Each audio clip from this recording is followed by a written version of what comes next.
Hi, I'm Doug, and on behalf of everyone at Worship Musician Magazine, welcome to the Worship Drum, Bass, and Key Show. We are so excited you're here. As you might imagine, the content for the show is broken down into three main areas: drums, bass, and keys. And links to each of the segments under each of those areas can be found down there in the show notes. Also, one of the things we do here is review gear, which is awesome. So there are links to find out more about those pieces of gear, and those are affiliate links. So looking turns into buying. We actually make a little bit of something on the back end, and it's the right thing to do to tell you in advance. So with that out of the way, I get a chance to share the heart behind what we're doing here.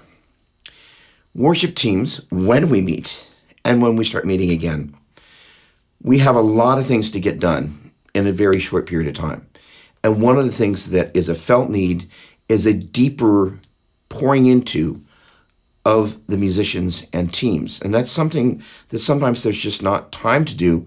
And with what we're focused on doing on a Sunday, which is the main event, there's a felt need for some things that aren't always being served. And the heart of this show is to be able to pour into worship drummers, bass players, and keyboardists who are looking for heartfelt, hopefully inspired content to help you and your teams get better by Sunday. That's the heartbeat of what we're doing. So, with that said, I have the privilege of introducing the drum host of this show. Garrett P. Tyler, first of all, has 130,000 followers on Instagram. Boom. He has a bachelor's degree in music education from Belmont University. He's also got a master's degree in drum set performance. He could sit down at the kit and totally school you. But that's not the kind of guy he is at all. He would rather sit down at the kit and go, hey, check this out. What do you want to learn? And that's why I'm so excited that he's the drum host on the show. So with great pleasure, I get a chance to introduce you to Garrett P. Tyler. Garrett, please say hello. Hey, Doug, and what is up, YouTube? To those of you watching, my name's Garrett, as Doug mentioned, and I am going to be hosting the drum portion of the Drum, Bass, and Keys show. Over the next few months and beyond, we're going to be unpacking so much information that relates to your worship team, and in my case, your drum team, and how we communicate, how we connect our parts, weave in and out, and relate to the team as a whole. I hope that you can take information away from this, that you can grow not only as a player, but as a person, and that you can share this knowledge with other drummers in your worship team, and that your whole community can grow together. So, buckle up, we're gonna dive in. So one of the areas that Garrett and I are particularly passionate about serving worship teams and musicians is on the art of learning and on-ramping songs.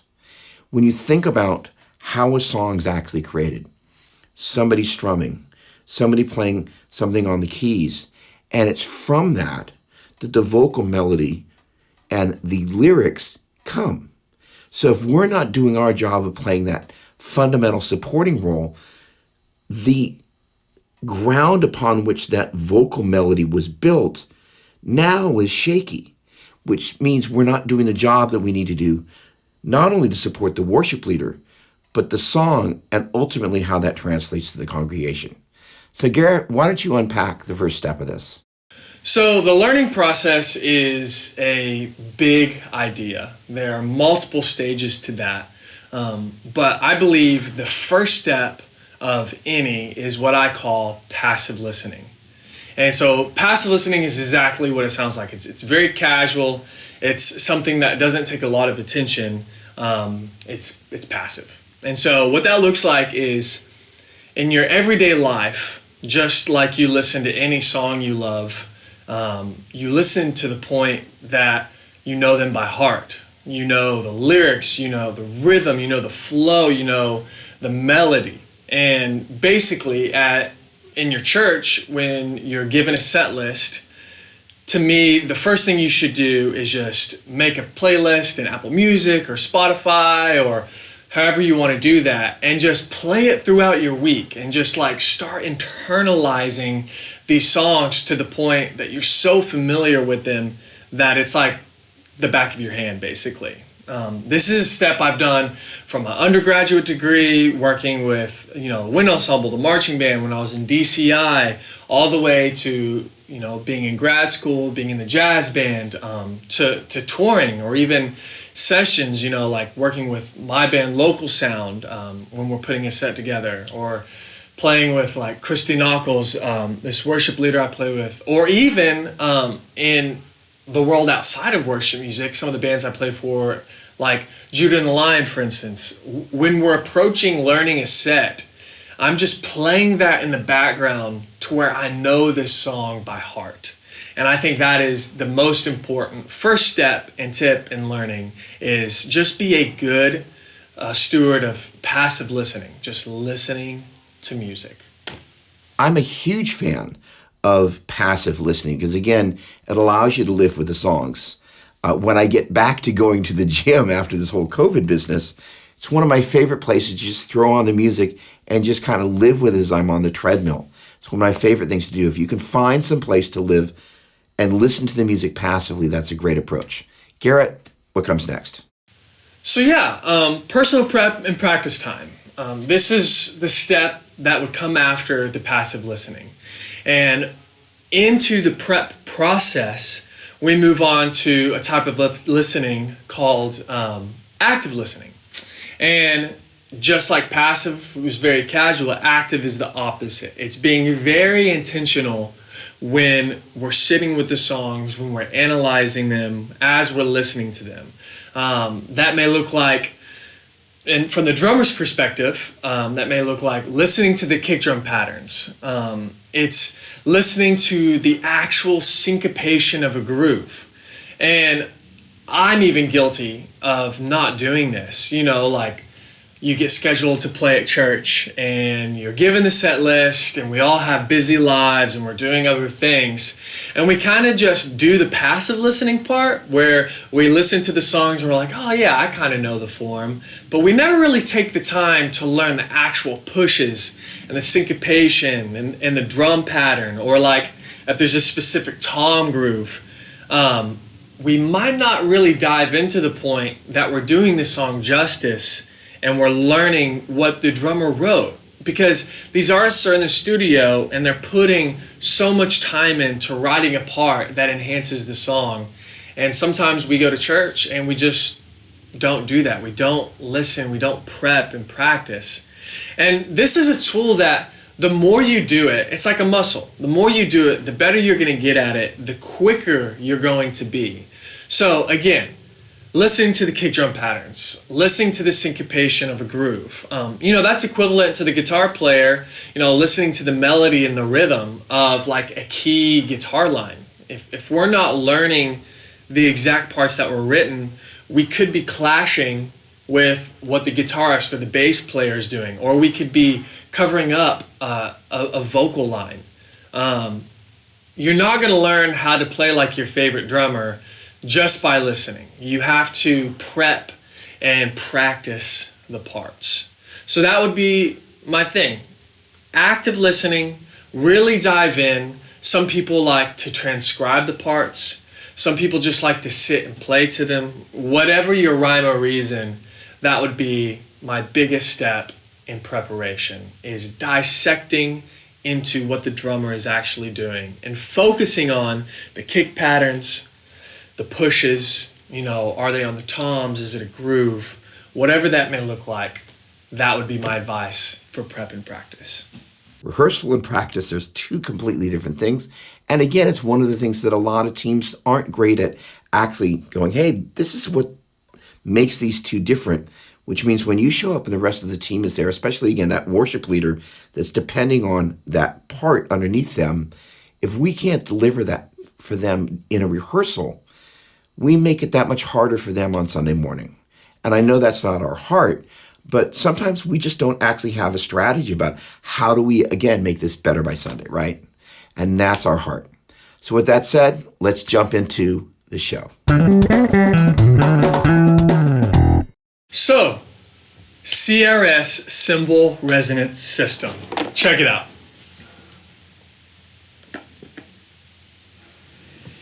Basically, this piece of gear is going to transform your setup and tear down and the quality of sound for your cymbals. Whether you're a drummer in the worship setting, where there are a lot of you coming in and out every week, taking on and off your cymbals, causing wear and tear. You could be a touring drummer, where you might be not having to use your own gear and you're using whatever gear the venue has, which who knows what that looks like. A lot of times in my experience of doing those punk rock tours, it's some pretty janky stands, and I'm having to whip out like tape to keep the stand from like having weird vibrations and frequencies. Or you could have your own gear and you could be on a tour, and just the natural wear and tear is going to cause your stands to loosen up, and you might start getting weird unwanted vibrations and frequencies and resonance out of your stands. So what this product does is it transforms any stand, whatever state it might be in, and basically gives it the most clear professional sound that your cymbals can have. I've already got them set up on my stands right here, but let's unbox this and let me show you what we're working with. Comes in two pieces, the module itself, and then you have this little piece of plastic. And what this does is you take off the felts and you know, whatever screw and stuff is originally on the cymbal. You take that off. This slides over where that threading is, and this basically just acts as a protector. So when you get the module out, you take your drum key, you loosen these up, and this portion slides over where that plastic is. And so when you tighten these lugs down, it's basically just protecting the stand from having that threading smashed or any indentions in case you want to take this off and use the stand as normal. Because more oftentimes than not, it's the stand at the church, the stand's at the venue, and it's not your personal gear per se. So then once that's attached, the rest is just kind of common sense. You have all of this in here, which is free floating and rubber, thus causing the vibrations to be absorbed into that, and it keeps them from traveling into the stand and creating any unwanted vibrations or sounds. And when you take off this lug, on the inside, we can also see that there's this thick piece of rubber that is protecting your cymbal from vibrating against the threading and the metal that is there. So, let's quickly take a listen on how clean our cymbals are with using the CRS.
Clean as a whistle. Please check out CRS. They're easy to accumulate a lot of them. You know, get 3 of them, get 2 of them. Most of the time you're dealing with just 2 or 3 stands anyway. So grab these, throw them in your cymbal bag, and they will transform your sound in any situation. Thanks, guys.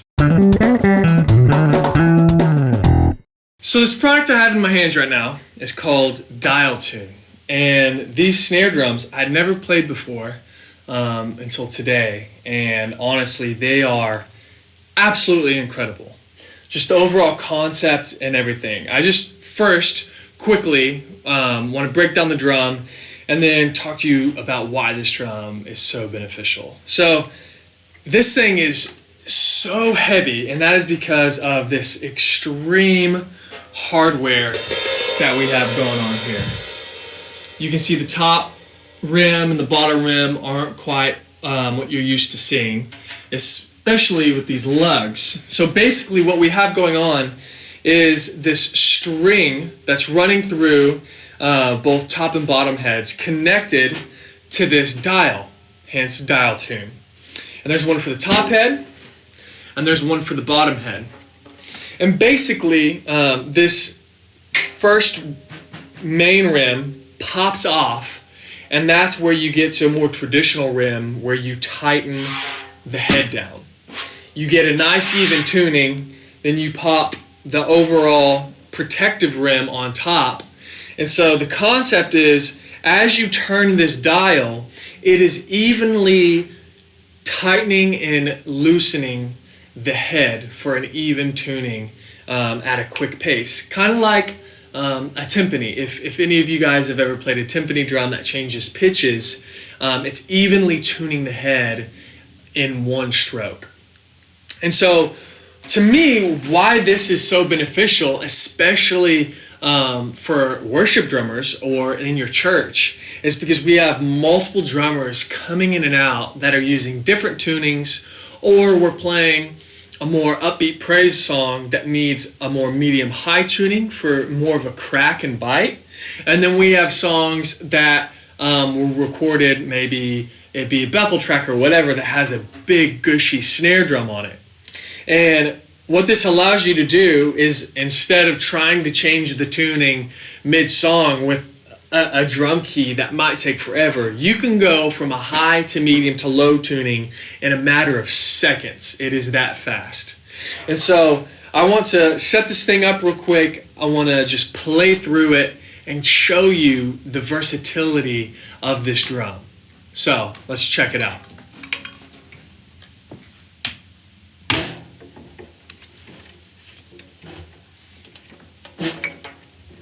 So Jake, you can just kind of cut right to where I'm set up and I'm about to play in this moment.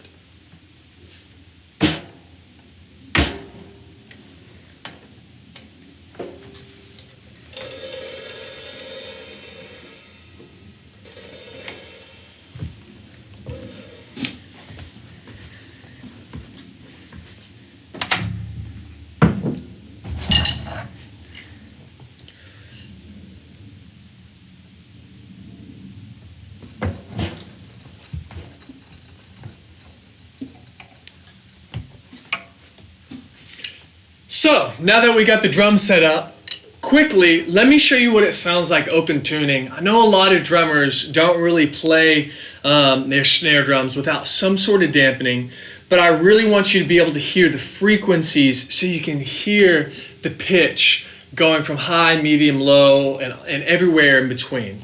So basically what I'm going to do is I'm going to start off with more of like a medium tuning. And I'm just going to play, and as I go through, I'm going to play different grooves, different dynamics, and I'm going to just show you all the different ranges that this drum has to offer. So, let's check it out.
Yeah, this drum literally can do it all.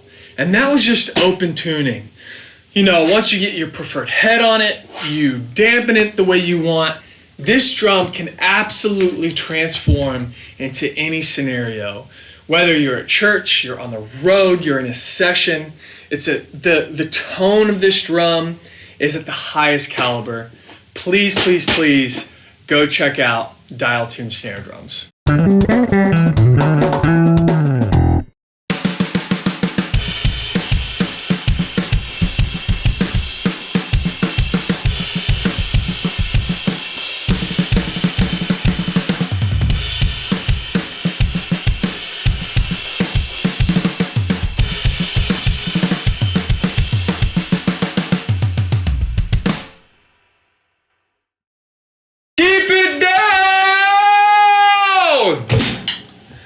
You've probably heard that, right? You're drumming, it's too loud. The snare is piercing everyone's ears.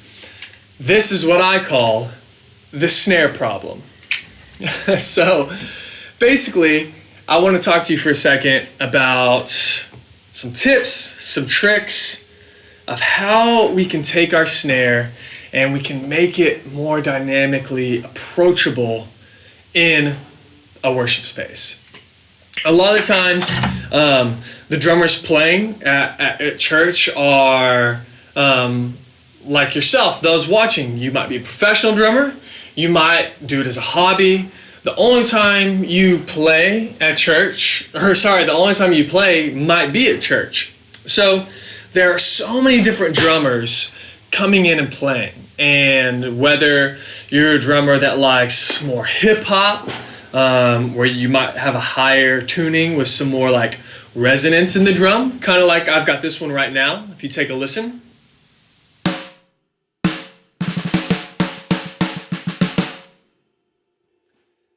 Personally, I like that sound, but it might not be the best for church. So, a few tips for tuning your snare and fixing that snare problem would be: one, just tune down your snare. Basically what this is doing is it's taking the transient and it's making it where it doesn't compete with those high frequencies of the vocal or those higher melodic lines. A lot of times in church, people think, oh, it's too loud, but really what's happening is there's too much high frequency piercing people's ears. More often than not, you can have a hot mix that has more low in. It's warmer. We like that sound. We can feel it, this warm round tone, as opposed to piercing, bright, crisp drums. So one of those things that I like to do is what I call drop lug tuning. So basically you have your snare tuned, and this first lug right here, that is basically, if you're, whether, in this case, a right-handed drummer, when I hit the snare, my stick points towards this lug, and that's the lug we're going to tune down. So that's one step. Just tune that thing all the way to where it's basically finger tightened. You might be able to tune down one that's next to it. And basically, that's just going to drop the tuning to where that transient isn't competing and piercing your ears. Here's kind of what that sounds like just with that step alone.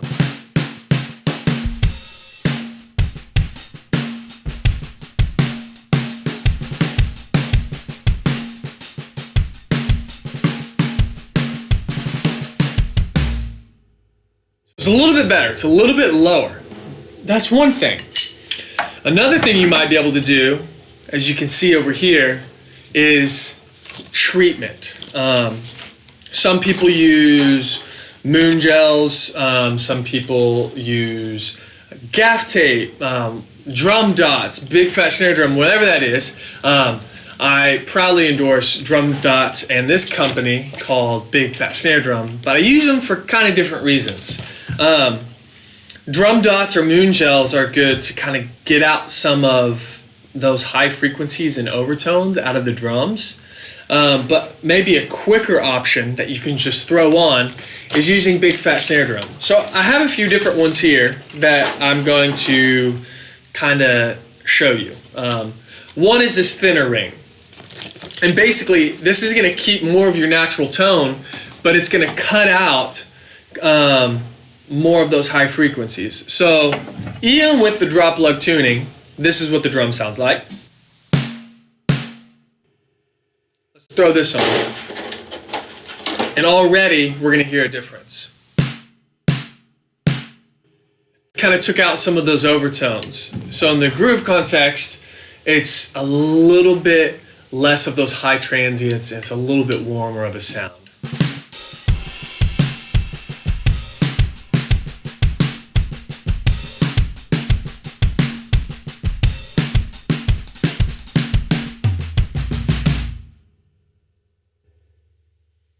That's option one. Another one, which is my personal favorite, is the XL donut right here. I'm pretty sure it's called the XL donut.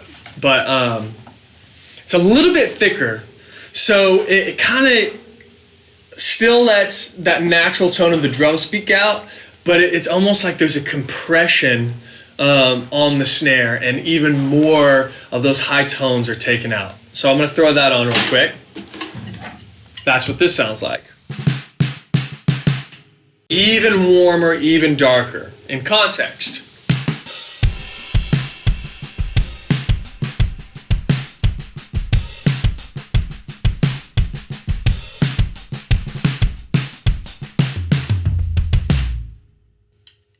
Love that sound. Lastly, you can get into a bigger one, which is like this guy right here. It's gonna compress, deaden your drum even more. Here's what that sounds like.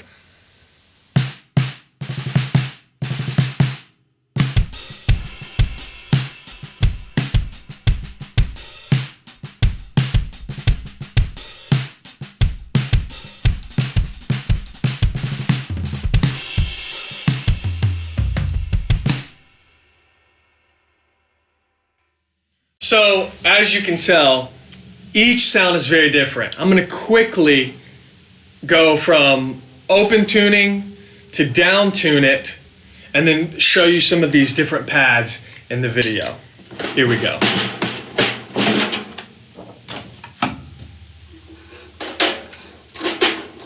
So Jake, as you're watching this, this is where you can chop it up and just quickly one sound, next sound, next sound, next sound, next sound, kind of like that.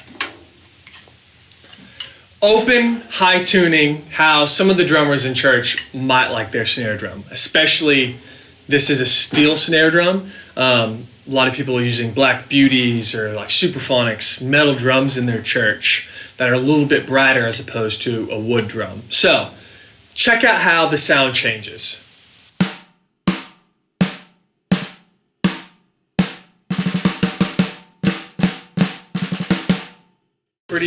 Pretty bright and aggressive. Here's drop lug tuning.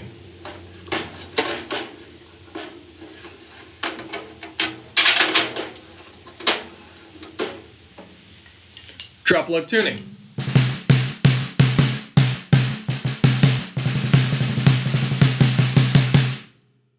Way warmer, still open.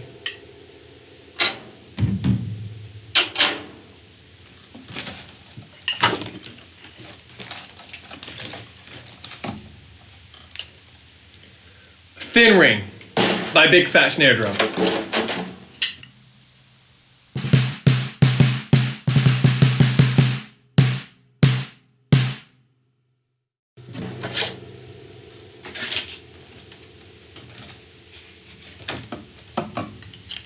My favorite, the XL Donut.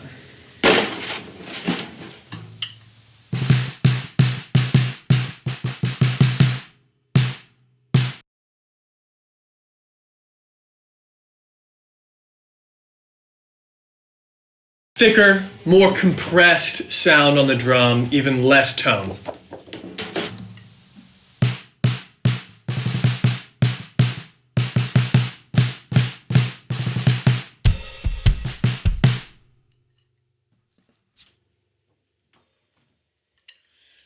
So those are some examples of the treatment. Another thing you can do to try and fix the snare problem is just have a different perspective. A lot of times drummers need an audience perspective too.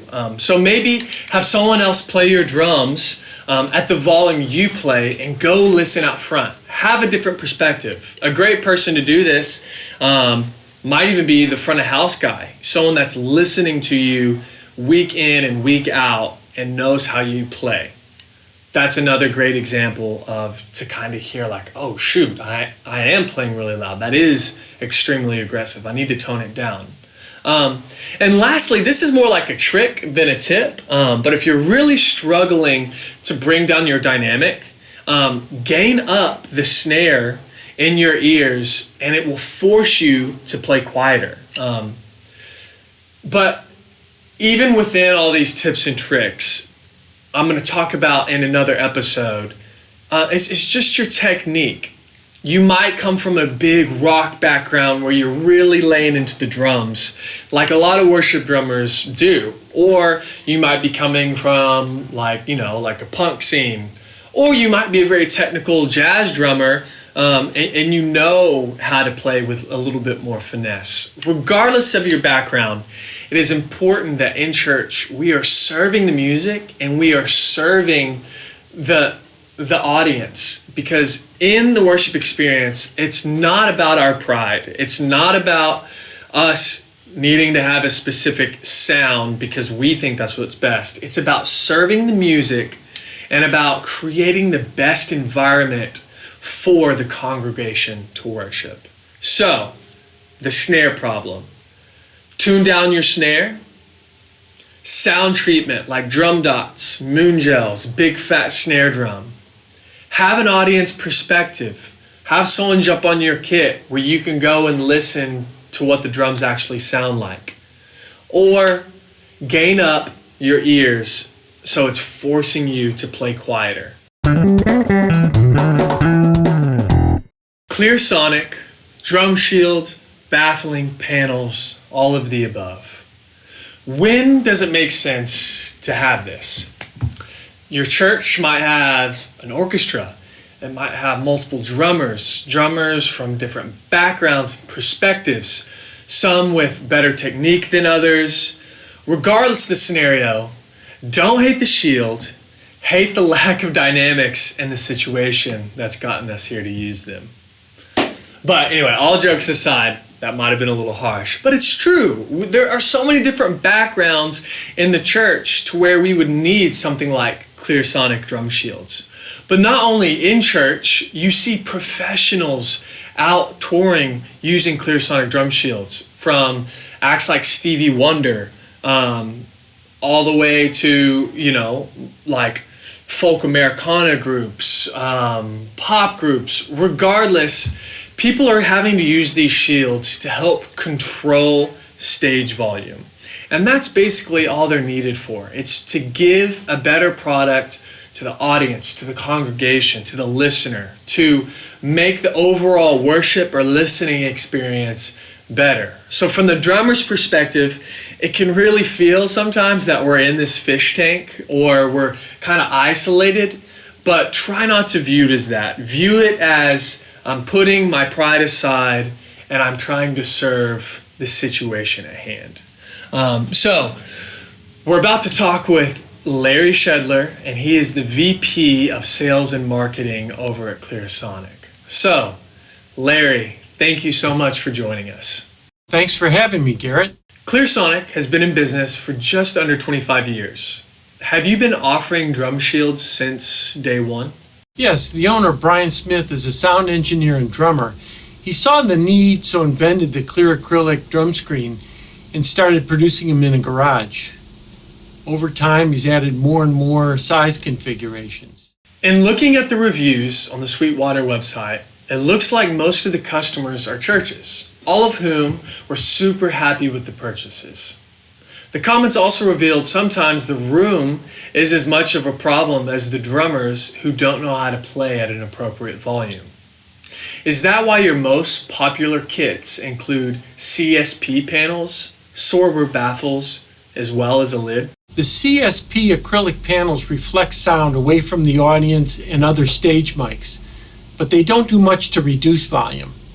If there's something like heavy drapes behind the band, then acrylic panels alone may be sufficient. However, if there's a hard wall behind the band or a hard ceiling above the band, then sound-absorbing baffles may be needed to reduce the volume too. Do panels with an even number of sections tend to have less reflection back into the kick drum mic than the ones with odd number of sections? Meaning, if our kick is facing out and the panel is directly in front, that might reflect in a little bit more as opposed to having an angle to help break up those reflections.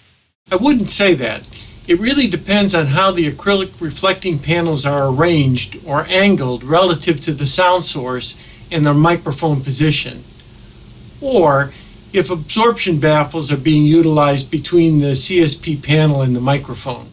For a church where the problem is in the transient attack of the snare and not the cymbals, would a 48-inch shield be a smart option? Yes, the shorter 48-inch panels can save you money if the sound source is lower. Just under 40% of the churches in the U.S. have a separate youth worship team, where things are often done on a budget. Is there a model that you'd suggest for youth worship teams, noting that many of them have to strike everything after their services, where there's a lot of tear down and setup? I really hate to offer generalized comments. The solution is really always dependent on the configuration of the specific venue, the instruments, and the musicians. For example, if reflection from the ceiling is an issue, you probably need a lid assembly. That said, our Isopec A and the Isopec B are our biggest selling church solutions. These products are effective, relatively inexpensive, and portable. So churches aren't the only ones using your products. Billy Joel, Stevie Wonder, many people are using your shields, and they're obviously playing massive venues, many of which are designed for live sound. Can you run us through the most common challenges people are looking to solve? You can see a long list of big name artists using our products on our website, Clearsonic.com. With large venues, the challenge is usually about isolating the stage mics. Thank you so much, Larry. It has been a pleasure talking with you. It was a pleasure. Thank you for shining a spotlight on our products. We want to jump into a lesson that is covering subdivisions for drummers and for our bass section and for our guitar player show. All of us are going to be talking about this specific subdivision lesson. And so basically, all subdivisions are subdivision to rhythm is what notes are to melodies. They are the foundation of our rhythms. It's like a language in sorts. And in worship music, most of the time we're dealing with a common time signature of 4/4 time. That's 4 beats in a measure basically. And so I'm just going to take a nice medium tempo and I'm going to count for you. And let's pretend, if you're watching this, you can pat your foot along with me. My hand is going to resemble your foot. And I'm going to hit on each downbeat, and you're going to see how my foot moves along with this counting. So 1, 2, 3, 4. 1, 2, 3, 4. 1, 2, 3, 4. But as you see my hand moving, much like your feet are moving, we're catching an 8th note subdivision when we lift, and that is the upbeat. So if I count that, watch my hand and visualize that counting. 1 and 2 and 3 and 4 and 1 and 2 and 3 and 4 and. And so within those subdivisions, that is basically as advanced as worship music is getting. There's some more advanced stuff where you're dealing with 16th note pushes or triplets and stuff, which we'll get into later as the show progresses. But we really want to focus on this common subdivision of the 8th note that worship music right now is dealing the most with. So if you're a beginner, this might be new to you. Someone might have never showed you this or taught you how to count or read music or think about counting this way. So we want to introduce this to you. Or if you're an intermediate or an advanced player, it never hurts to refresh in your subdivisions. And even with advanced players that I've run into, a lot of them don't actually count what they're playing. So we want to instill this technique of counting and understanding the exact subdivisions that we're playing. And regardless of what we're practicing, it is so smart to always practice with a metronome so you're practicing consistent time and feel. So again, as we jump into this exercise, we're going to be breaking down different eighth note subdivisions within a 4/4 meter. Let's check it out. So in this first exercise, I'm going to be just playing on the hi-hat, these eighth note subdivisions, and I'm going to open up the hi-hat as we move through each subdivision, And basically what I want you to do is follow along, try to count. If you have your drums with you, maybe do that on your drum kit, on a practice pad, or just clap. But we're wanting to start internalizing and understanding these subdivisions. So, let's give it a go. Here we go. 1, 2, 3, 4.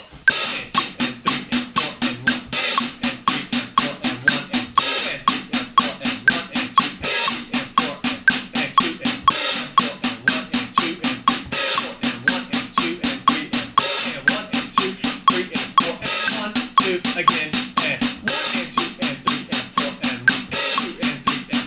and 4 and 1 and 2 and 3 and 4 and 1 and 2 and 3 and 4 and 1 and 2 and 3 and 4 and 2 and 3 and 4 and 1 and 2 and 3 and 4 and 1 and 2 and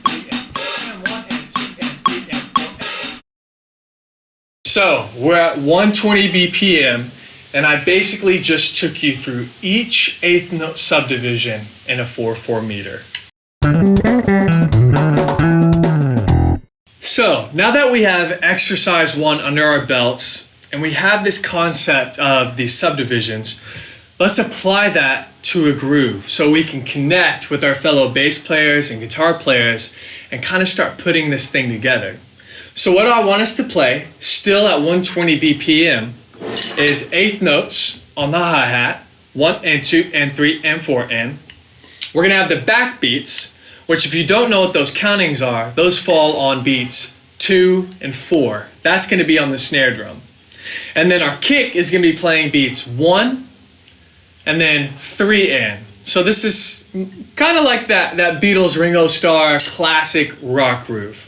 And what we're trying to isolate is consistent eighth notes and understanding the countings that we're playing, which is 1 and 2 and 3 and 4 and 1 and 2 and 3 and 4 and, all meanwhile gluing it together with the hi-hat.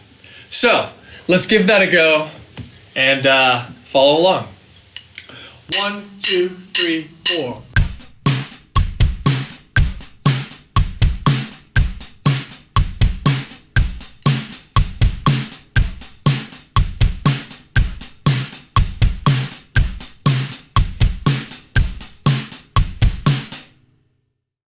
So, straightforward, we can clearly hear each subdivision.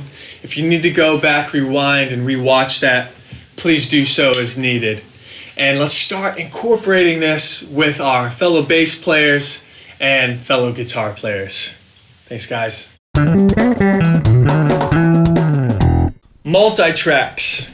So, as we talk about this, it's such a vast topic, and I just want to preface that in this specific episode, we're not going to be breaking down the mechanics and the technical aspect. We're going to get to that in later shows, but for now, I just want to introduce this idea and just talk to you about it for a few minutes. MultiTracks is a tool that allows churches globally to have the specific recorded stems from whatever worship team to incorporate. That allows you to listen to the individual tracks to learn your part. That allows you to supplement your worship team to fill in the gaps of the players or parts you can't play live.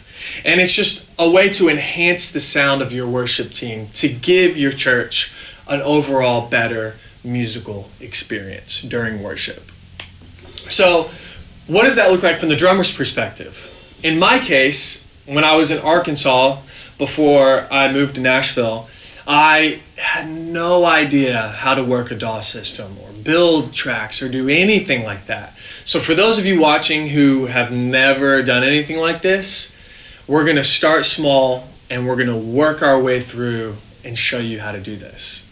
But going to the beginning, it might look like just starting, stopping, and hitting the next marker to control your tracks. In my case, our worship leader built the session and it lived in the drum world. And I would use my SPDSX, which we'll talk about in a later episode, but I would use that as a MIDI controller to essentially start the song, tracks would play, and then I would stop the song if needed, and then I would hit a different pad to go on to the next song, and then I would start it, and that process would start all over.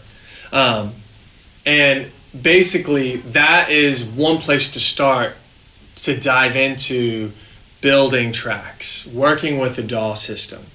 So another aspect of MultiTracks is, as the drummer, we have a lot of sound coming off our kit. So if we're going to be using tracks, we need to have headphones that are sound isolating, that won't fall out as we're playing. I know that, some people don't do music for a living and they might not have these things right here, IEMs, in-ear monitors, that are, of high enough caliber to give you the audio you need. So you might look into upgrading your ear system to maybe some generic Shure in-ear monitors, or looking at a company like 64 Audio or so forth and looking at their general in-ear monitors that are more affordable. So that is a huge aspect. Getting headphones, cans, in-ear monitors that are going to stay on and allow you to hear these multi-tracks. Another aspect of that is the click, the metronome sound. A lot of times people will use a metronome sound that's very muted and kind of hard to hear once the full band is coming in. So it's very important to have a click track that cuts through the mix, that gives you a clear reference of time. And in that same vein, talking about mix, what is a good mix?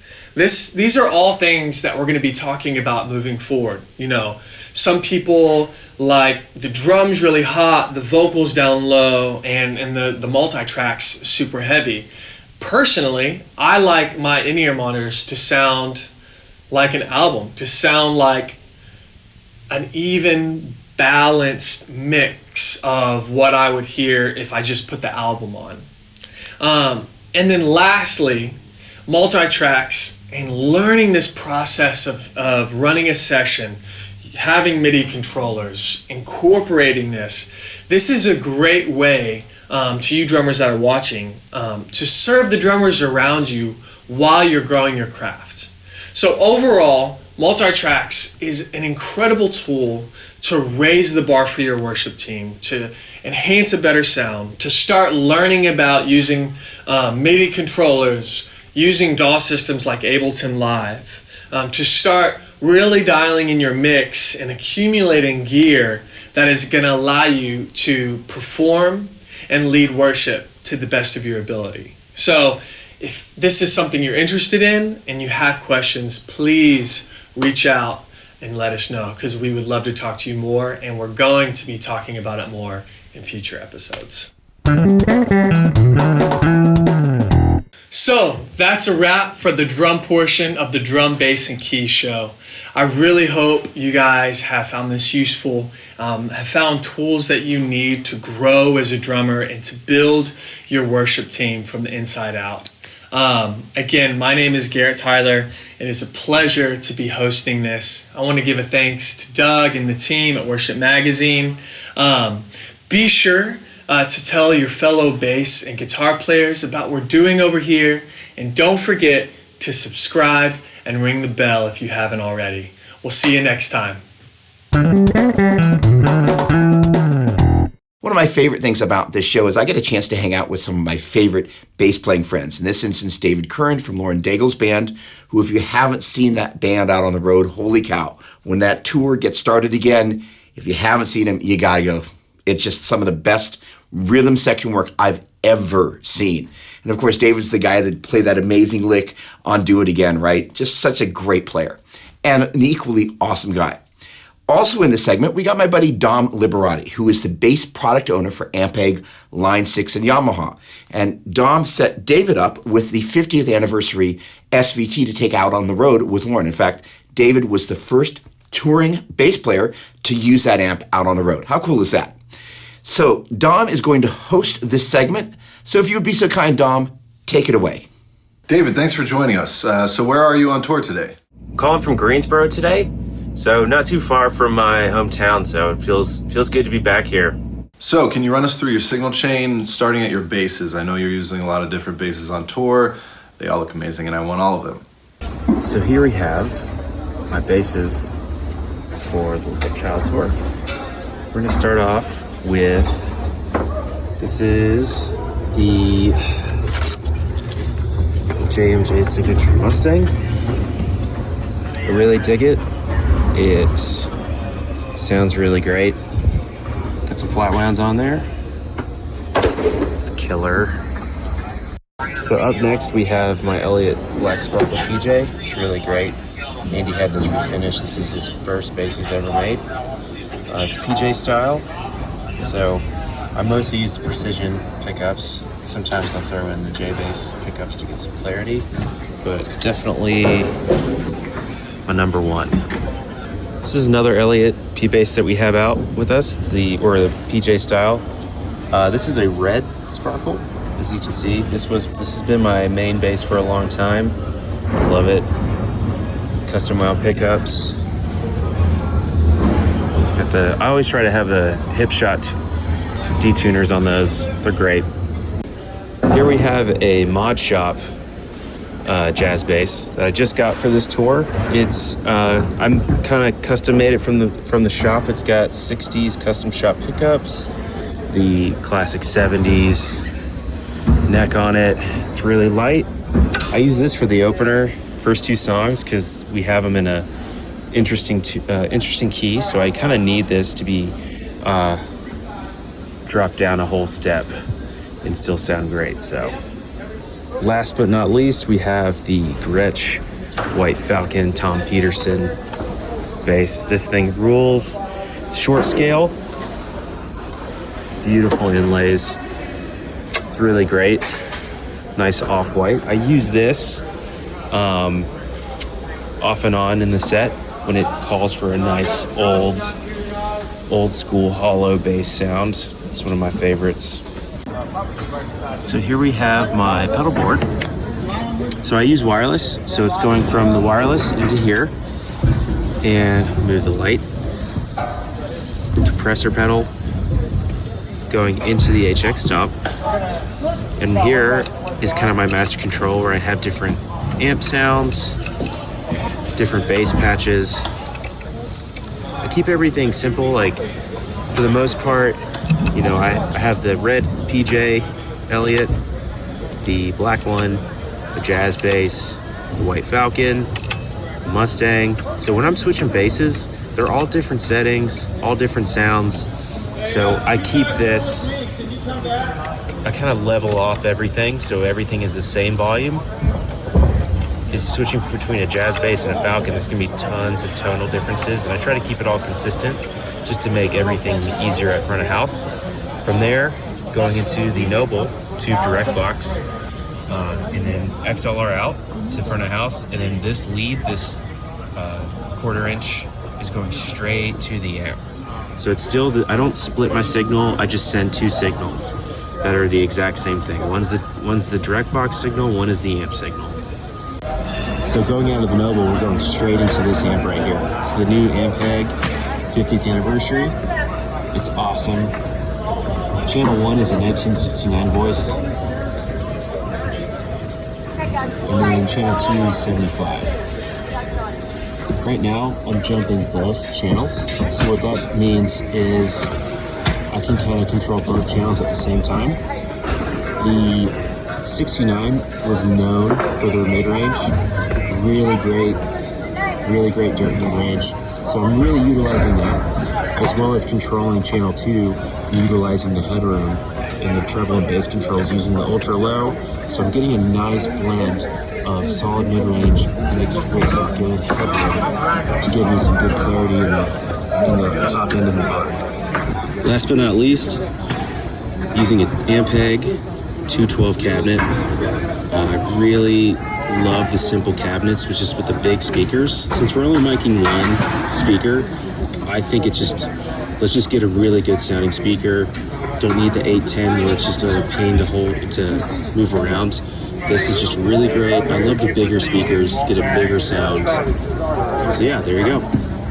So what are your go-to effects for this tour, and what's your approach for dialing them in? Yeah, so my go-to effects, like honestly, I keep it really simple.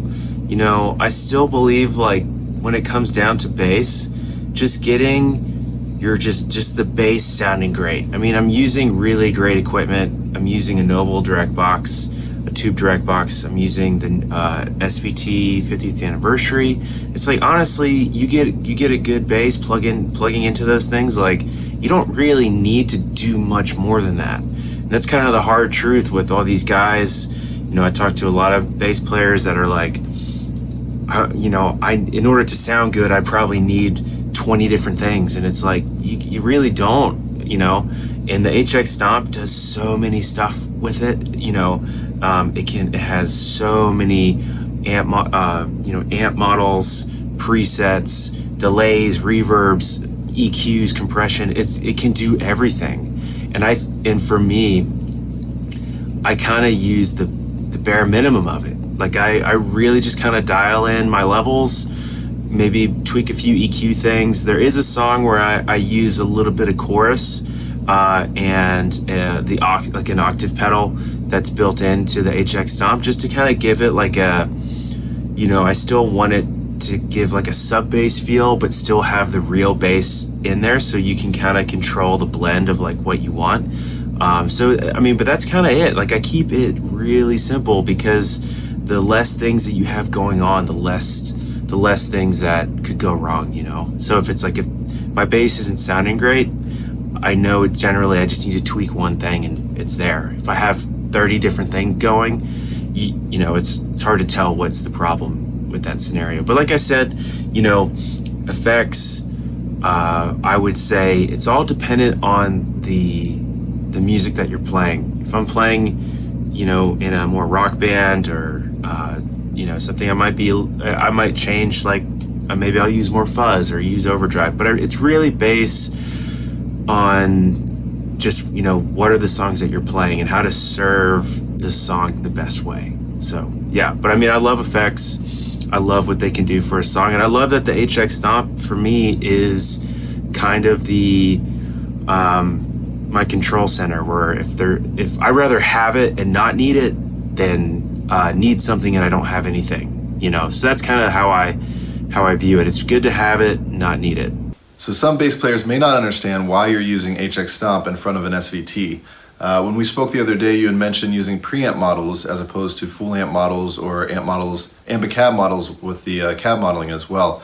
So can you explain that setup a little bit? So when it comes to the HX Stomp, that's kind of where the last thing I talked about, where I'm using all these different kinds of basses that they have different tones, different outputs.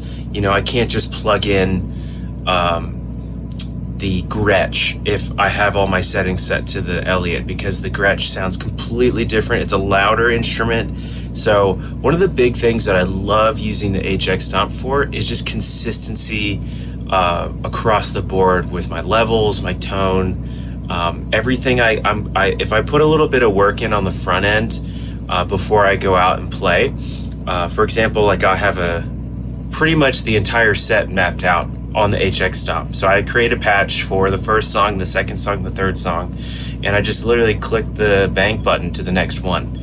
And those have the settings that I have for that specific guitar. So like I said, when I'm using an Elliott, it's going to have that specific sound to it. And if I switch to the Jazz, like it's going to be a very different sounding bass. Even if they're similar, like split coil, single coil pickups, there's still a wide tonal difference between the two. And I try to say, what does the song need? And I kind of go in the settings and I kind of tweak the EQ from there. A lot of times I'll throw a preamp on each patch, and what I use that for is kind of creating a really cool little bit of an overdrive. Like one of my favorite overdrives that you can get just on bass in general is just the sound of just an amp, just the tubes just, you know, getting that nice grit on it just from the amp itself. And so, you know, you can get a pedal that can do that, or, you know, luckily with the HX Stomp, like they have so many great amp models in there, preamps. You can take the cab sim out, you can take the power tubes out and just have the preamp section. There's so many options. Given the fact that I'm using a real amp on stage, I felt like it was maybe what would be better is if I just use the preamp section on the HX Stomp, get the drive where I want it to be, get the EQ right for each song. And so no matter what bass I use, no matter what song I'm at, the levels are all the same. So that's kind of one of the main, it's like my control station for everything. So yeah, there you go. So for geeky bass players, much like myself, this amp has a lot of features and functionality. Can you tell us the mindset behind how you're blending the channels and maybe the strategy involved with that? Yeah, I mean, I can geek out about just tweaking certain things, using both channels. Right now, the big thing that I love about it is I have both channel 1 and channel 2 jumped. So for those that don't know, that just means I'm using the sound that's coming out of the amp is a combination of both channel 1 and channel 2. So I'm really trying to take the best qualities of both channels. So for the 69 era, you know, you have the high, mid, and low knobs. And I'm really utilizing that mid-range like really well. I really don't be afraid of the mids for bass players. A lot of bass players care too much about the low end of the instrument, which, you know, it can get really muddy sounding and you can't hear what notes they're actually playing. You just feel this like muddy low end. It's like, really don't be afraid of utilizing the mid-range, getting the fret noise, the neck noise in there, the wood of the instrument is all in the mid-range. So really shaping that tone out, getting that dialed in, and then start tweaking channel 2 and being like, okay, now let's get some of those ultra lows in there. Let's get some more of that headroom, that really top, like really nice top end. And just, if you get those two blended really well, like that's the magic tone right there. And I just love, I'm using the 212 cabinet. And that's the other thing I love about, you know, you don't need a giant 810 to get a massive sound anymore. You know, we're only miking one speaker, so I'd rather get a big speaker and just dial that one speaker in really well. And yeah, so that's what we're doing. It's a 212. Love 12 inches, 15 inches. Like those are like the really nice, they're bigger sounding speakers. They're, you know, I love 810s. It's a really punchy cabinet, but since I'm using a direct box as well, like I can get the punch out of the direct box and then just get the big, massive low end out of the cabinet. So just utilizing those things well, like I really, really care about, if I add something to a rig, I want it to just respond really well to everything else that I'm using. So I really kind of make sure that everything in my rig is communicating well. In many senses, Lauren is doing a worship set in big mainstream venues. In the era of silent stages, what are some of the benefits of using a bass amp in worship? Yeah, and you know, I think that is something that's really cool that we got to see a lot last year. You know, when I started playing with Lauren, we were playing in churches, and then it kind of grew to the theaters, and then it grew to we're playing Lollapalooza and Hangout Fest by the beach and all these, and Austin City Limits Festival, and just to kind of see just kind of it transforming. But I think the biggest thing is like no matter if we were playing in a church or playing at a big festival or arenas, like our set was super consistent and we played the exact same thing and it was awesome. And I think, looking back into, going back to churches and like, how I've always kind of used an amp with her just because I felt like I said, no matter if we were on a big stage at a festival, arena, or a church, like I think one of the things that people really love about a bass amp on stage is it fills up the stage really well. You don't need to crank an amp crazy loud anymore, but what the amp does with the speaker cabinet is it helps everyone just kind of feel the bass on stage, especially these big stages now that are, in a world of silent stages, they also, it's hard to kind of feel the music when you don't have anything pushing low end on stage, especially if like a lot of modern churches like fly the speakers or they fly the subs up in the air, or the subs are at the front of the stage. Like there's a lot of people that don't feel the low end that well.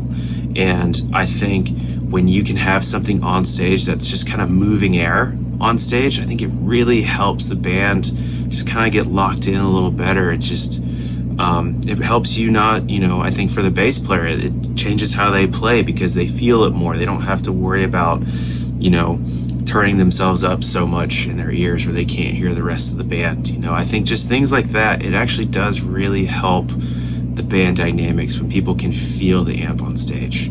So in addition to miking the amp, you're using the XLR out on the back of the head. Are you using that pre or post EQ? And what's the feedback been like from the front of house engineer, the crew, the band?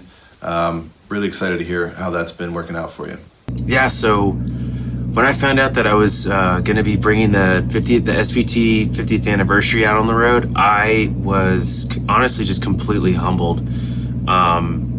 Growing up, I've always seen bass players use SVTs. Ampeg is definitely, in my opinion, like the industry standard for just excellent bass tone. And the thing that really caught my eye with this, as it wasn't necessarily, just a different version of the SVT Classic that's out there. It's I have such a love for vintage instruments. I think when you find a product where they did it right the first time, whether that's a precision bass or an Ampeg, like you can't beat a split coil bass into an Ampeg. Like it's the best sounding thing, and they got it right back in the 60s. It's like, why mess with that? So and I think my love for vintage gear, sometimes you can't really take that out on the road, especially if it's circuits that are over 50 years old. It's like, I'd rather keep that at my house. And I think when Ampeg released this new anniversary model, it really, like the silver, I was always a huge silver face fan, just the classic look of the old Ampeg models, and the fact that it has two circuits on it is that sound completely different than the last. It's so, I use both of it to its fullest ability. A lot of things that you can do, a lot of guitar players do this. If you have an SVT, you can do this. There's channel 1, which is the 69 era sounding SVT, so it's got really great mid-range. It's got the growl that you want. And then channel 2 is like the mid-70s, 75, where they really kind of gave it a ton of headroom, ton of low end. It's like using both of those things together, you can get such a great sound out of that, And I'm playing with Lauren Daigle, like our show, we really wanted to respect some of the old classic ways of recording and playing music live, using amps on stage, having playing with a band that's just really tight, not using a ton of loops. I would say 95% of what's coming out of the front of house speakers is just the people that are on stage. And so I really wanted to do it justice, have an amp on stage, and really just get that amp sounding awesome. I do have a Moog sub-fatty in my rig as well. There are a few songs where it just needs sub bass, no electric bass, and then a little trick I do sometimes. There are a few songs where I have to switch between electric bass or sub bass. So I do this thing where I just literally plug in a sustain pedal into the Moog. There's a few songs where I got to hold out a note on the Moog and then quickly switch to electric bass right on the next downbeat. So if I hold a note and hold it with my foot on the sustain pedal, now both my hands are free and I can kind of swell in with my electric bass so that on the downbeat, I'm back on electric without any, pauses in the low end. So that's a little thing that I like to do. That's a little secret. Haven't really told anybody that. I've seen guys try to hold the note out and try to quickly switch. It's like, I just kind of figured just put a sustain pedal in there so you can quickly switch and be hands-free. So Dom, thanks again for hosting. David, I can't wait to hang out again. Look forward to having you back on the show soon. Guys, this was so much fun. Thank you so much for having me. I will always be available to talk about, bass gear. I love it. It never gets old for me. So let's do this again. I'll see you guys soon. Coming at you here at Ampeg headquarters. We are so stoked that David is the first artist out on the road with 50th anniversary SVT. Because he was in sound check, I wanted to recreate his setup here in the studio and just show you what that might sound like. It's odd that personally I set up my amp very, very, very close to David's setup. So we have the jump channels. We're taking mainly just the grit from the 1969 channel and the ultra low and some of that clean headroom from channel 2. And the mid-70s circuit going through the 212 as well. And this is just kind of how that sounds.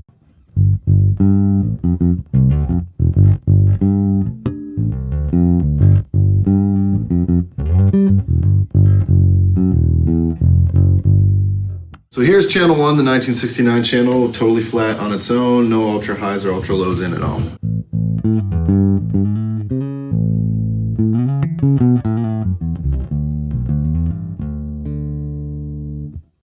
So I want to show you one more thing on this amp that everybody loves to hear. It's that classic SVT grind, and David had mentioned, the best overdrive for bass, which I agree is just tubes being driven. So this is that classic SVT sound with all the volume on both channels. We're jumping both channels in the volume pretty high, so you're going to get this nice SVT grit and grind.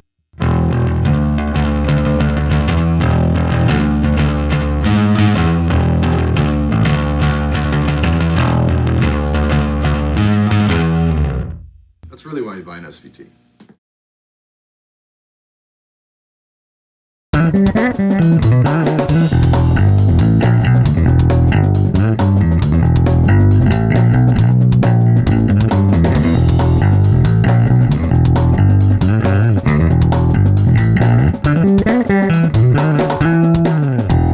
The American original 60s jazz bass is awesome. I love this.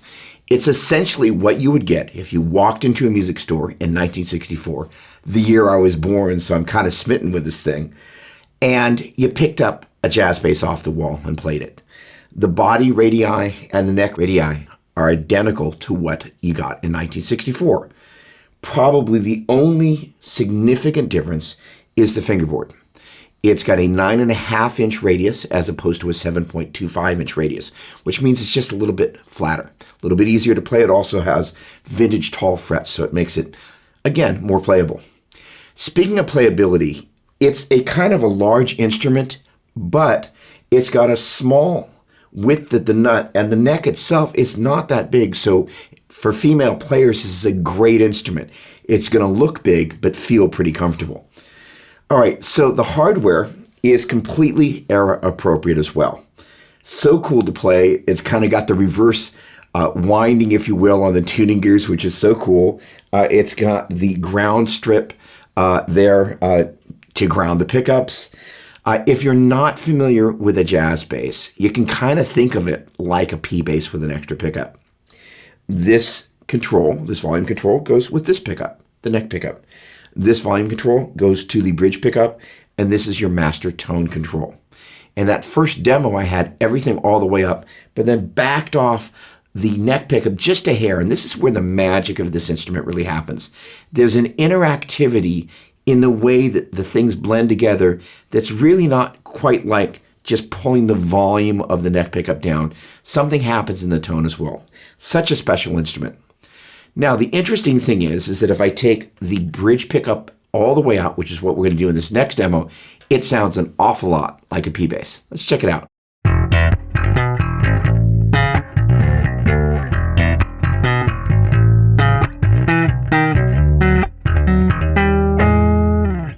So like I told you, it sounds an awful lot like a P bass. Such an incredible instrument. Okay, one of my favorite things about this bass is that it's gorgeous. And there are 4 really beautiful finishes available. This is the Sonic Blue. There is also a 3-color sunburst, candy apple red, and Olympic white. It's an alder body with a nitro lacquer, and so it's got a nice light lacquer that as you kind of play the bass in, it's really going to grab your character and kind of eventually wear to your body, which is so cool. All right, this last demo really, for me, emphasizes what's so special about this bass.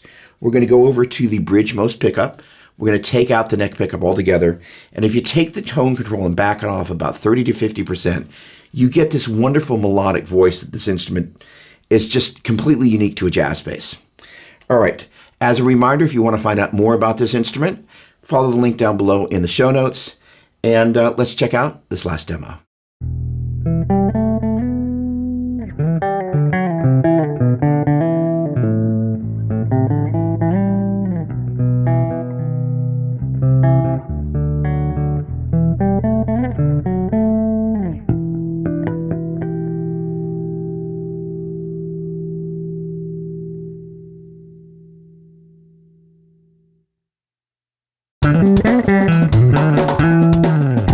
So this is one of my absolute favorite things to teach on. Rhythm and subdivisions. If you think about it, the music we play is a combination of notes, played individually as melodies, or grouped together as chords. And the other part is rhythm. If we don't have a language for describing what's going on with rhythm, we can't communicate a huge part of what's happening underneath the notes that kind of get stapled to the rhythm. So that's kind of the whole point. That's why it's so incredibly important. And more importantly than that, it's fun. It's awesome. Learning music is one of the great things that we get a chance to do is we get better as musicians by learning this sort of stuff. With that preamble out of the way, the majority of the music that we play and the majority of the music we listen to is in 4/4 time. We do play some stuff at church that's in 6/8. We're not talking about that today.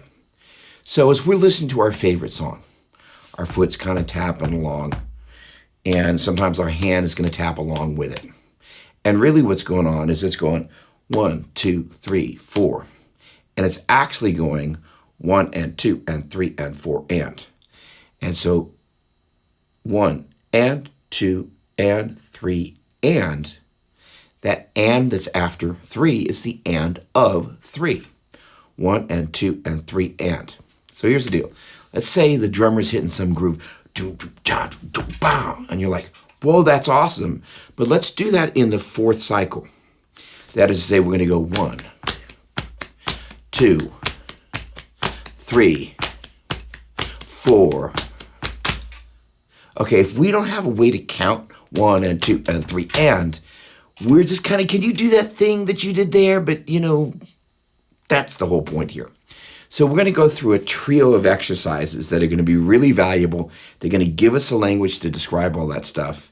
And I promise you by the time we're done, you're going to be more equipped to communicate your own ideas and more importantly, interact better with the other people on your team. So let's get to it. So 8th note subdivision exercise A Seeing is pretty straightforward. So a minute ago we were talking about 1 and 2 and 3 and 4 and. Subdividing the measure with each successive 1 and 2 and 3 and 4 and eighth note. If you take a look at the music down there, you're going to see in that space just above the staff there, you're going to see a bunch of X's. You're going to see 8 of them in the first measure to be exact. And that basically is denoting 1 and 2 and 3 and 4 and. That X notation there is actually in drum notation. We're going to go a little bit further in that in the next couple of exercises. So what's happening here is I've got a question for you, a little pop quiz. As you look at measures 1 through 8, are they the same or are they different? That's right, they're different. If you take a look underneath the first eighth note in measure 1, there's an accent, that little kind of thing, looks like that. Underneath the second eighth note in measure 2, and the third eighth note in measure 3, and so on and so forth. One of the most important things we can begin to do visually, because we don't spend a lot of time reading music in church, and I'm not actually trying to turn you into a sight reading geek. But one of the most important things we can learn to do is this thing called pattern recognition. Is it the same? Is it different? How does it differ? So we can have a methodology about dealing with that. Like I was talking about before, 1 and 2 and 3 and 4 and 1 and 2 and 3 and 4 and 1, 2 and 3 and 4 and 1 and 2 and 3 and. In that fourth measure, we had that accent on the and of 3. The first 3 measures were the same. So that kind of pattern recognition and kind of seeing how, if you will, the common patterns splay against the uncommon pattern, that gives us this sense about how all these things work. And by the way, the majority of the music we play happens in cycles of 4 measures. Check it out. All right, actually, even more interesting than that is if you've ever had a song where it kind of, you're playing along in the rhythm and you're kind of like, what happened? Sometimes they'll truncate a little piece off the 4th measure, or they'll add a little bar of 2, or they'll add an extra measure. Those are the ones where you're like, wait a second, what happened? That's the deal is that cycles of 4 measures, we're so used to it because it feels really good, especially in 4/4 time. All right, so this exercise, what we're going to do is the left hand is going to just tap out eighth notes. 1 and 2 and 3 and 4 and. Again, that's just those X's across the page there. The right hand is going to accent 1 and 2 and 3 and 4 and 1 and 2 and 3 and 4 and 1 and 2, each successive eighth note. I call this kicking the can, because what we're doing is we're kicking these eighth notes one successive eighth note further down the measure. We're actually kicking the accent, if you will.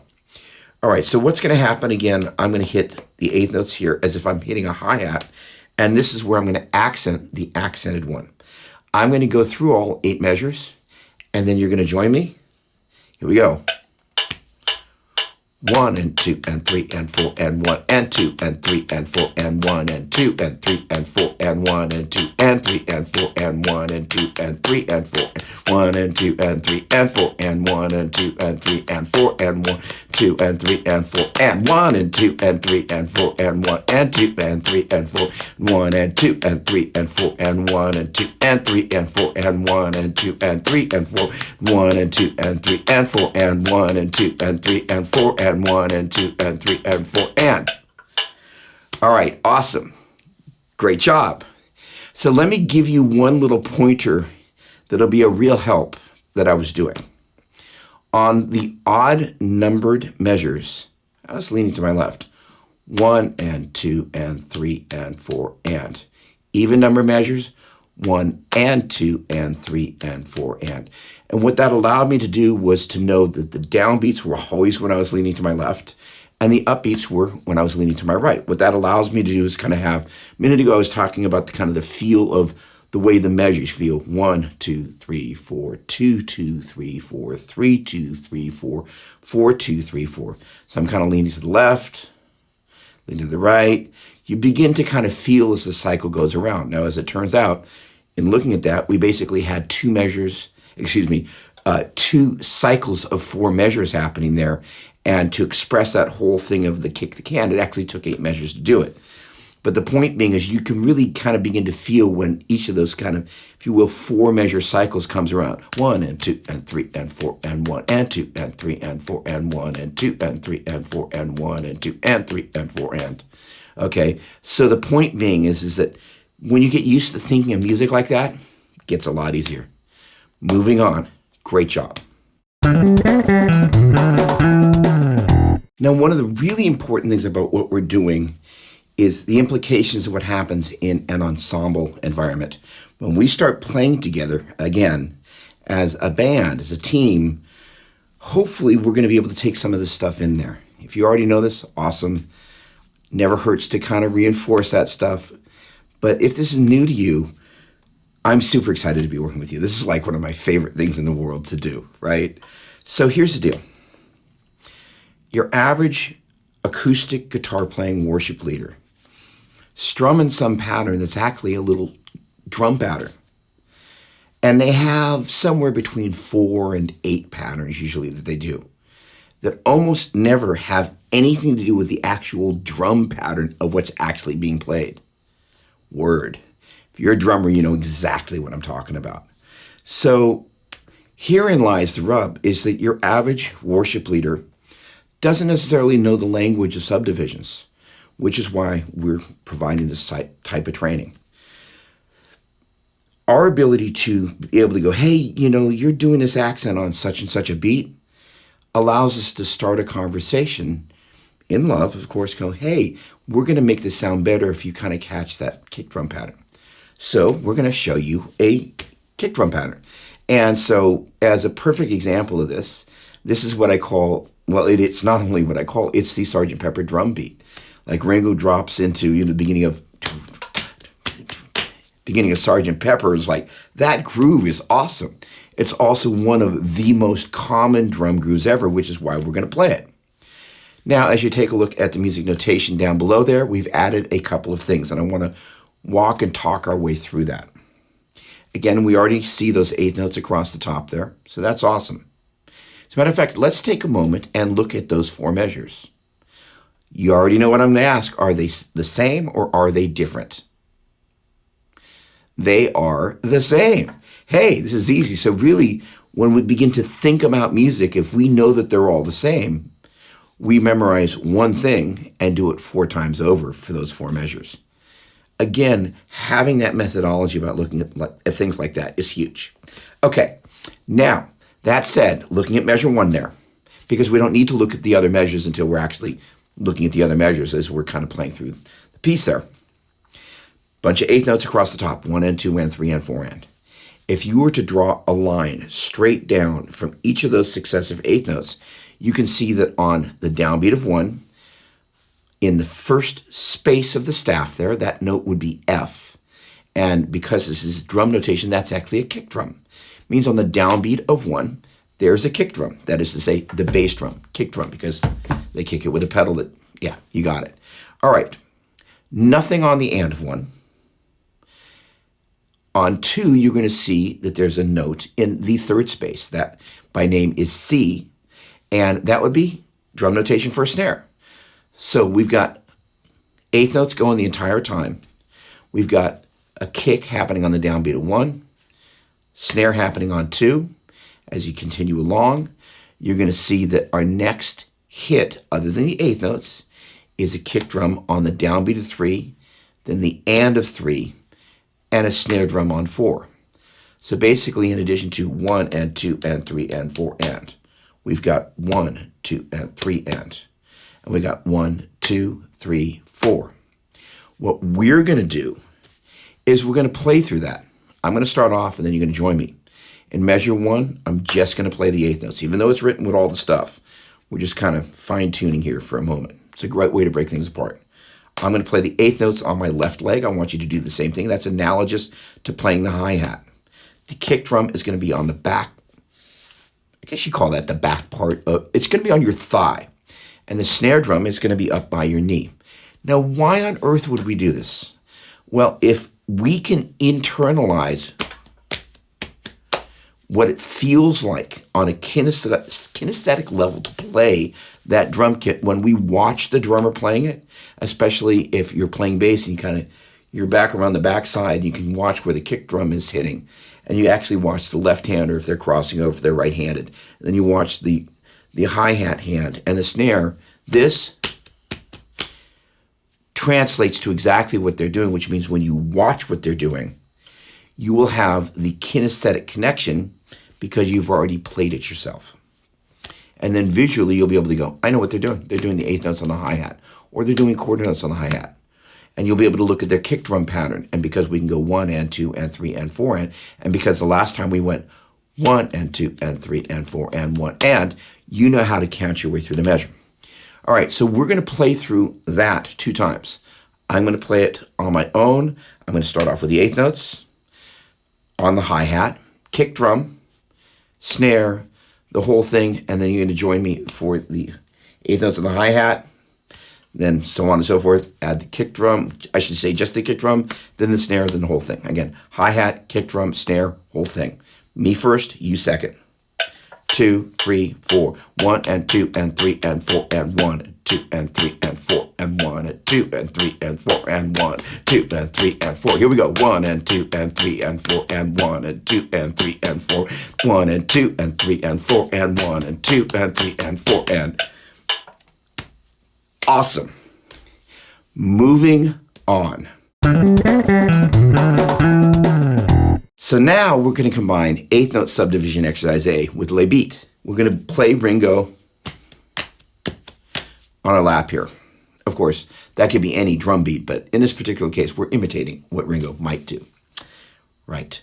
So we're going to use our mouth, though, to call out 1 and 2 and 3 and 4 and 1 and 2 and 3 and 4 and. And in so doing, we're teaching ourselves to do something that's really important. Yes, we want to know where those eighth notes are on our instruments. But our ability to hear something go, so hey, and be able to go 1 and 2 and 3 and. That's the and of 3. Oh, that thing we did on the and of 3. Let's do that on the fourth measure, not in the first 3. Our ability to have that conversation is super valuable, right? Okay, Ringo here, accents here. We're going to jump right in and play it together right at the top. If you have to stop doing something, stop doing the Ringo thing and just keep calling them out. That's the main point here. 1, 2, 3, 4. 1 and 2 and 3 and 4 and 1 and 2 and 3 and 4 and 1 and 2 and 3 and 4 and 1 and 2 and 3 and 4 and 1 and 2, 3 and 4 and 1 and 2 and 3 and 4 and 1 and 2 and 3 and 4 and 2 and 3 and 4 and. Awesome. Practice that. Work on it, share it with your team. God bless. Great job. Thanks so much. Fuller, aka Brian Michael Fuller, is a member of the Worship Tutorials team. They're getting ready to introduce the second part of the Worship Manual. He's also a composer for film and TV and occasionally hires me to do a little bit of session work for him, which is pretty darn cool. He's a great guy, and his knowledge about pads is second to none, which is why we want to include him in the very first episode of the Worship Drums, Bass, and Keys Show. Fuller, thanks so much for joining us. Well, Doug, thanks for having me, man. I'm so excited to be a part of your first episode ever. I'd love to get your take on the benefits of using pads, especially for smaller teams who haven't necessarily rolled out using tracks or even IEMs. Pads are an amazing way to add just a little bit of sonic depth to your set without the hassle of a click track or all this crazy technology. I'll give you an example. Just this past week at the church I was leading worship for, we had an emergency live stream because, we weren't meeting as a congregation because of the health regulations and kind of on quarantine and lockdown for the coronavirus that's going around. So we got together and we did an acoustic set, and I actually triggered the pads from my Helix. So I was using my Helix, playing acoustic guitar, and I was triggering pads from my Helix with MainsStage. And it was awesome because it just gave a little bit of cool sonic depth to what we were doing, free of chord progressions, free of click tracks. And I'm very glad that I had it, because it would have sounded completely a little bit more sterile, a little bit more raw, and it gave us a little bit of space to create worship moments. So I highly suggest pads for that small church, or that church that's just getting up and running, or that church that has a very small band, just maybe one worship leader. It's just an easy way to enhance what you're already doing. Do you tend to use pads on all your songs? And if so, do you find they ever get in the way on faster tempo ones? So I like to use pads during some of the ballady songs, songs that have a lot of space in them, maybe where there's not like a ton of stuff happening, just to kind of fill in that space.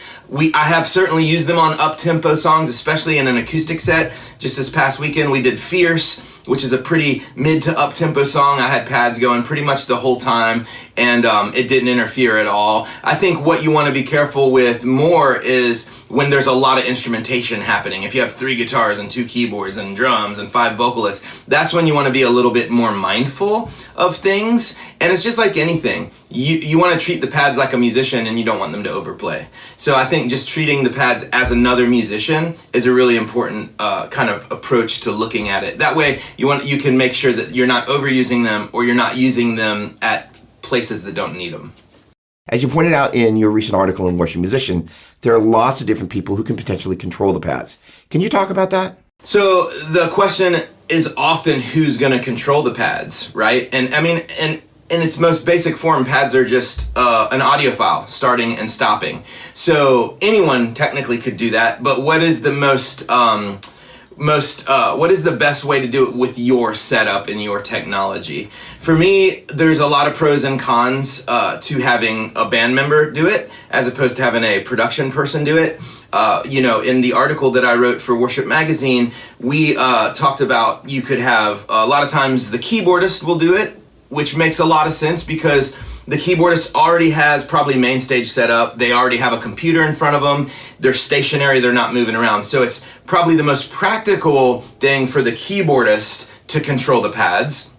And they're often sometimes the music director as well. However, there's some cons to that as well, because I know some keyboardists that the technology's too much for them. They don't like to think about it. It kind of like stresses them out. So maybe they're not the right person. I've seen a lot of people have the drummers do it. Drummers are traditionally accustomed to operating click tracks, so in metronomes, so it's just a space bar for them, or whatnot. So a lot of times the drummer will do it.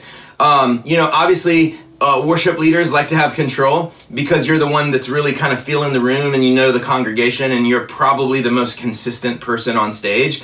So musically, it makes a lot of sense to have the worship leader control it.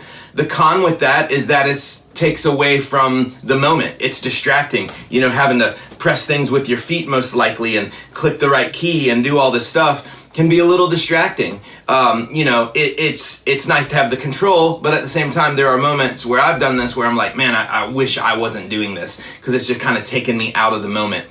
When it comes to a production person doing it, for the last decade, I've had a front of house person do it. We have a service producer that controls the pads or the MultiTracks, and we have found that that's a very, it makes sense, because they already have 5 or 6 computers. They're already focused on what happens next, what's this next transition, the lighting cues, the sound cues. So it's their world. It makes sense to integrate that into their world. And then it just frees the musicians up. None of us have to worry about it.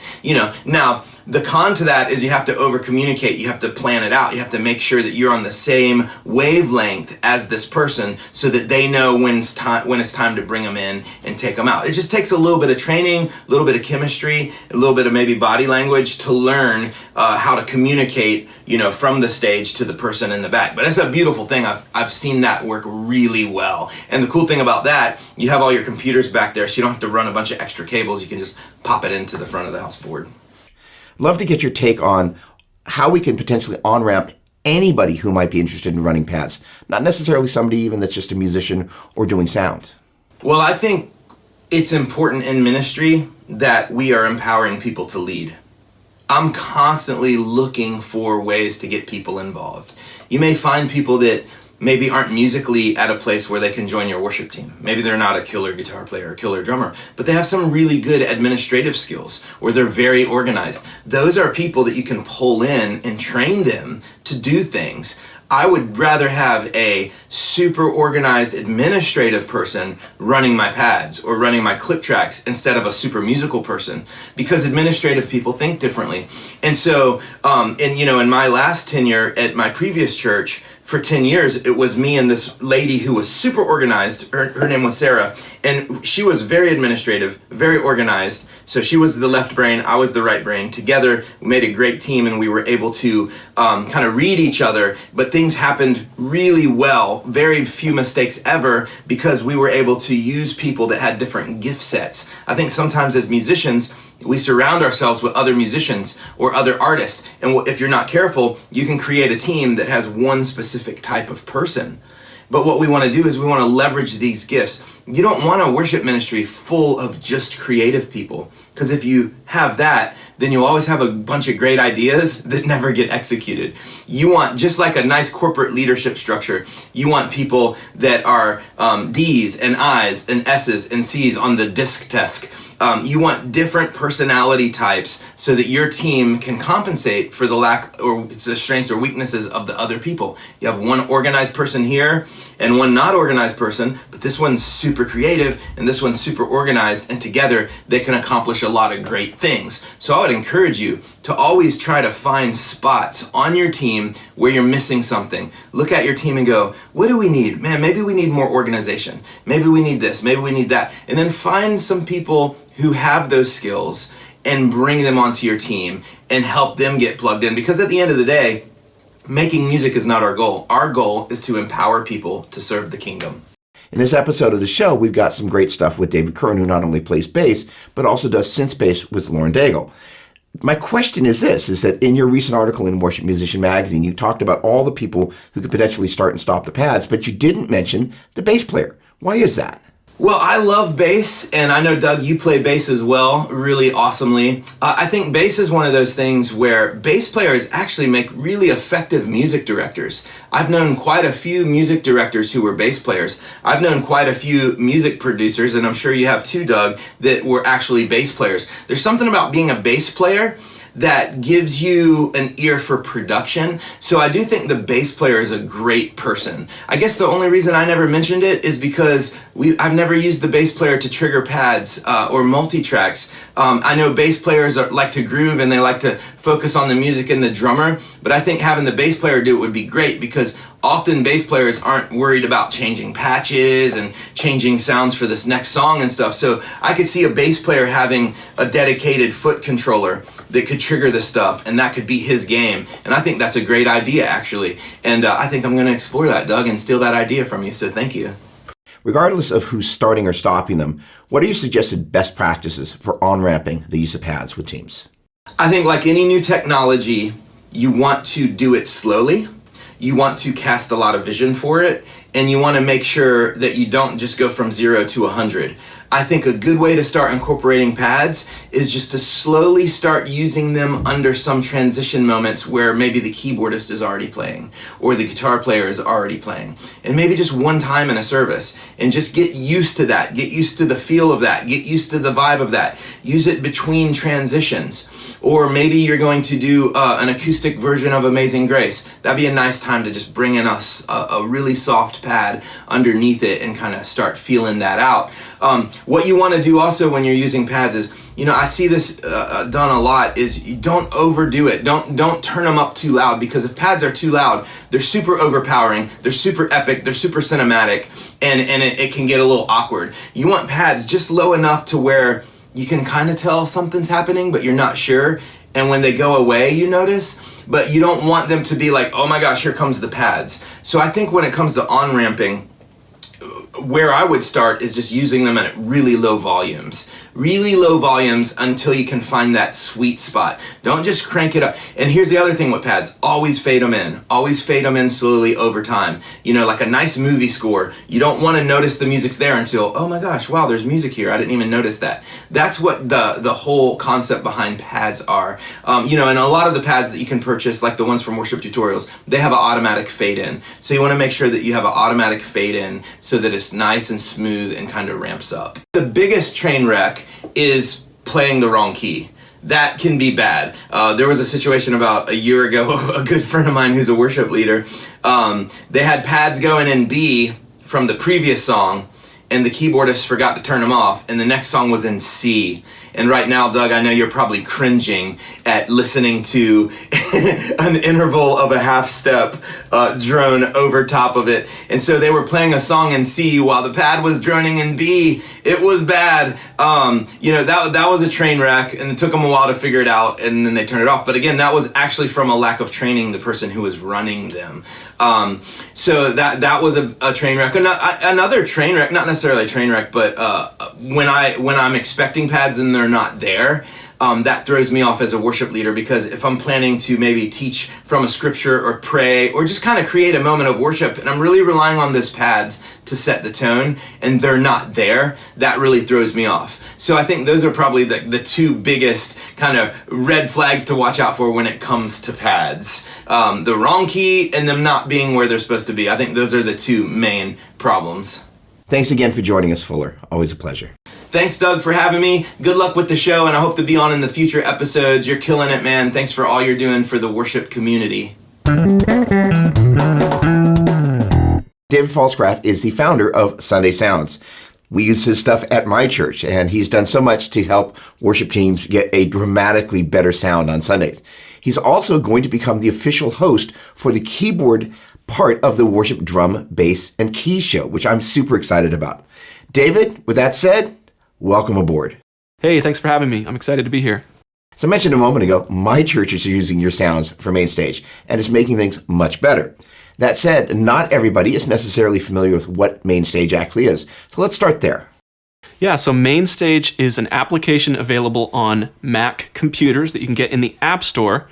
It's $30 in the App Store, and it's really an app focused on live instrument performance, whether that's keyboard sounds from your computer or even running live audio like your guitar or your voice through this software. We really focus on using MainsStage for keys and guitar primarily, especially for keys players. It's a great way to add new sounds to your keys rig.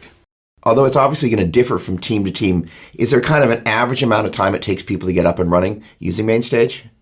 You know, that's a really good question. When I was first discovering MainsStage, it took me a lot longer than I thought it would. That was quite a ways back, 5 or 6 years ago now, and a lot has changed about how folks are using MainsStage between now and then.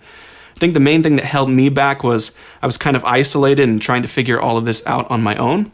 Once I started to figure out that there were other people online trying to achieve the same things that I was, it became a lot easier. So if you're willing to look for answers online and get some help, then I think that you can definitely get up and running with a MainsStage rig really quickly. Probably in just a couple of hours, you can get a handle on the ingredients you need, get the software installed, and be playing your first key sounds. You offer a complimentary MainsStage basic course on your website. What does that cover? So MainsStage Basics really starts at the very beginning of what it means to use MainsStage. We talk about how to pick a computer that can handle running the software live. We talk about picking out a MIDI keyboard that will be compatible, connected to your computer, how to get the audio from your computer to your soundboard. And then we give you an introduction to how to find and create good sounds inside of MainsStage. We also spend some time talking about how you can actually introduce MainsStage successfully to a team made up of volunteers. Because when I was a worship leader at my church trying to introduce MainsStage to my volunteer keys players, it wasn't that I didn't understand the software, it's that I didn't really know how to explain it to somebody else who was at a volunteer level. So we talk a good bit about how you can make sure you're setting your team up for success in MainsStage, and that's all in this video course. There's just 5 videos. It only takes 30 or 45 minutes to get through the whole course, but it gives you all the information you need to get from I've never used MainsStage before to actually playing your first key sounds. A lot of churches are using Ableton Live for playing back tracks, but you can also use it to generate some pretty killer keyboard tones. How do you see most churches using it? A lot of folks that we run into at Sunday Sounds who are using Ableton Live for their key sounds are sort of weighing the pros and cons of an Ableton Live-based approach against a MainsStage-based approach.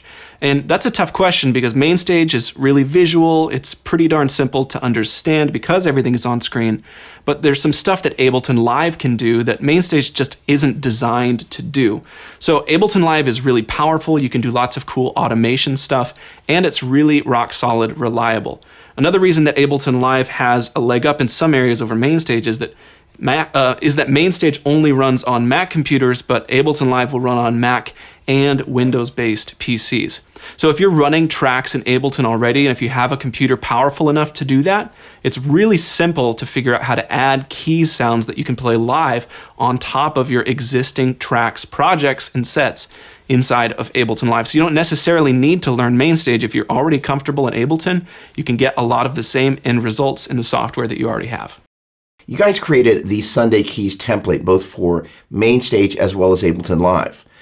Can you tell us a little bit about what that does to make the job of the keyboardist easier? Also keeping in mind that some of the people who are watching this might be simply coming from a stage piano background where all this is a little bit new. The Sunday Keys template was really born out of my own experience of trying to figure out how to make MainsStage and Ableton accessible to the worship teams that I was leading or that I was a part of. Because it took me so long to figure out how to get good results with those softwares, I really wanted to figure out a way to make those softwares accessible, volunteer-friendly, and easy to get started with right away. So Sunday Keys for MainsStage and Sunday Keys for Ableton are both centered around making it easy for you to find the worship key sounds that you need with a built-in template and visual that's color-coded and easy for you and your volunteers to understand. So you don't have to spend a bunch of time in plugins figuring out how to program these sounds for yourself. You can just identify the sounds you want, and they're going to be available for you inside of Sunday Keys. You can use the existing MIDI keyboard or hardware controller that you have, and you can even combine it with your existing hardware. So if you've got a Nord or some other hardware keyboard that you really like the sounds in, you can run that in tandem alongside of a software-based keys rig and treat Sunday Keys for MainsStage or Ableton as sort of a supplement to your existing hardware.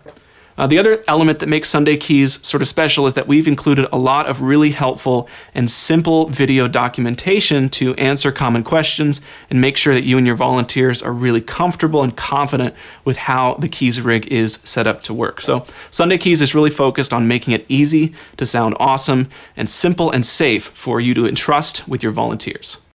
There are a lot of keyboardists that came into the church thing from a traditional piano background. So the idea of what you might do with a Korg Nano Control 2 is a little elusive. Can you shed some light on that? Yeah, so I mean, every hardware keyboard controller is different and it's built specifically for what that keyboard can do. And so you might have tons of functionality on board to tweak on the fly, and you might have absolutely no or bare bones functionality to be able to tweak on the fly. But in a lot of modern worship music, a big part of what teams are trying to do is have flexibility to be able to flow in the moment and fill space organically and dynamically as needed. And the keys players in worship teams are being asked to bear the brunt of this burden more than ever before. So keys players really need to be able to respond dynamically to the mix, respond dynamically to the moment, and having hardware peripherals like the Nano Control 2 from Korg, which is really small, really inexpensive, and easy to program to whatever software you're using, just gives you that assurance that at a moment's notice, I can go where the band, the moment, where the pastor or the worship leader needs me to go. So if that's increasing the brightness of a pad, if that's introducing a piano during a moment of underscoring, or even adding more complex effects like arpeggios or delays to a sound, you can program your keys rig in software to be able to dynamically introduce or bring out those elements. So you're not locked into just changing presets and having to think through every possible iteration of those presets like you might have to with a more traditional hardware keyboard setup. And the cool thing again is that you can always integrate software with your existing hardware.